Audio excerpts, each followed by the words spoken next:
of the law of God. God gave to Adam a law as a covenant of works, by which he bound him and all his posterity to personal, entire, exact, and perpetual obedience, promised life upon the fulfilling, and threatened death upon the breach of it, and endued him with power and ability to keep it.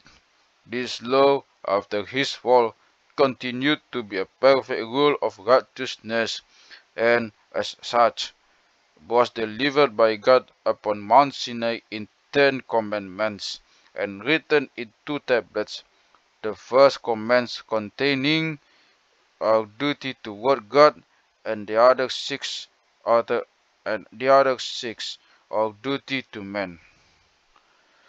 Besides besides this law, commonly called moral, God was pleased to give the people of Israel as a church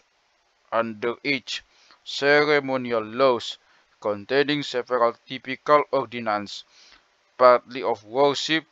prefiguring Christ, his graces, actions, sufferings, and benefits, and partly holding forth diverse instructions of moral duties, all which ceremonial laws are now abrogated under the Testament.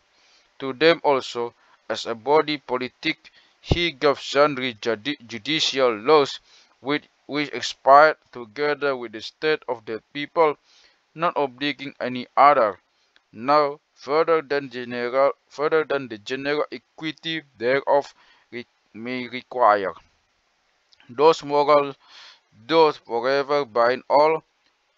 as well justified persons as others, to the obedience thereof, and that not only in regard of the matter contained in it,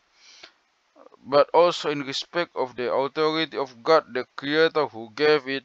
Neither doth Christ in the gospel any way dissolve, but must strengthen this obligation. Although true believers be not under the law as a covenant of works,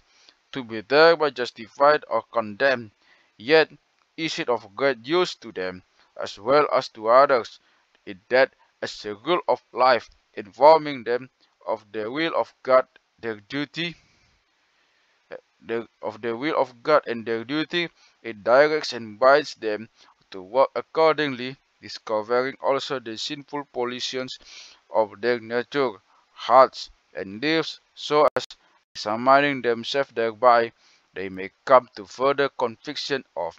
humiliation for and hatred against sin,